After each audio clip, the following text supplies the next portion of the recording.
Welcome to Vintage Coin Op Restorations, and here we are with Bally's 1939 Bally Alley.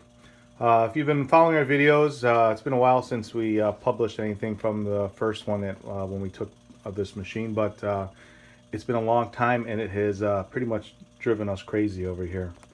The machine is 70 plus years old, and over time it's just wear. These machines, they really never break, but they definitely need to be gone over. There's a lot of rust, a lot of dust, and we'll just take a, I got my light here. We have gone over this thing completely. And we come down inside, look in the internals. As you can see right down here, it looks like there is a coil missing, and it's exactly what it is. The coil is missing.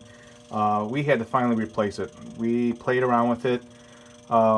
Unfortunately, some of these coils for these machines, they're just not available. 70 years ago, you might be able to go down there and say you need this certain coil, but not anymore. So we found one comparative to it, and after trying to make the old one work, and it just did not have enough strength, we ended up completely changing it, and boy, did that just make the game much better. And as we did, you could see we rerouted it and rebuilt a new mechanism here on the right hand side. Not only was that an issue for us, but as you look at all these wires and all these solder joints, they look like they're perfect and they're strong, and you would think that the current would go through them. But time to time you get this thing called a cold joint, where you swear the wire's on there, it's you think that it's making contact, and in this case the machine was making contact. So we play the game and go, boy, all right, let's get down to some more fun, like doing some glue up and doing some repair on the machine, and then the machine wouldn't work. And we'd fix it, we'd play around with it a little more, and then we got it this time, and then a day later the machine isn't working. So it took us a long time, so basically had to go through every one of these wires, and just it's a continuity test that you just make sure the wires are connected, and you kind of wiggle them, and sure enough, there were the 2 or 3 wires that when you moved them, they looked like they were connected. You lost continuity, and that was it's like fishing. You had to go through every one to find it. But happy to say now that now we're going to had that whole issue solved. And not only did we have a problem there, the machine came to us with those issues, but at the same time there was a major issue that they had, was when you play the game, the ball would start spinning, but there's a button in the front. When you press the button and let your finger go, release of it, it would release the ball. But here it was doing it without releasing it. And let me come in here and take this out. We had to replace this fiber board, and in turn underneath it we added a piece of steel. And the steel kept it more firm, and it allowed us to actually, you can see that screw, there's a set screw to control how high this ball went into.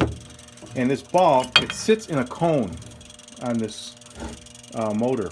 And over time, over years, this little fiberboard had a giant divot inside there, and the ball is supposed to fit nice and snug in there and shouldn't bounce around. When it first starts up, it bounces until it gets true, and then it stays in there. We had it bouncing around because it wasn't in the same spot, and we had all kinds of issues with it, but we finally got it fine-tuned, and it is back working. So we are just gonna run through this a little bit. We're gonna replace our curtains over here, which is kind of the fun work. I look forward to doing that kind of stuff. So we're gonna give it a roll. So let's show you what happens when you coin up the machine. You're gonna act just like your coin mechanism. And now the machine is reset, and as you press your button, that motor's spinning so fast, and it's like a magnet. And when you release your thumb,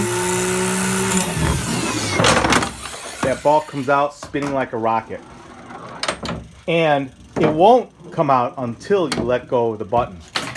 One of the biggest problems that we had with this thing, thought we had it fixed, and sure enough, they wouldn't hold it. Now, right now, you can see there's a little crack there. The ball just sits in there, and as soon as the trigger's pushed, the button,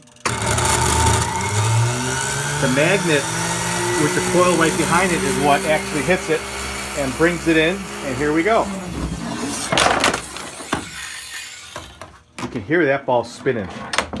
Well, if you have one of these machines for sale or you need one restored, please give us a call. We're located in Chicago, Illinois. Our phone number is area code 630-624-7466. Thanks for watching. Make sure to subscribe to our videos so you can see all the new machines coming to the warehouse.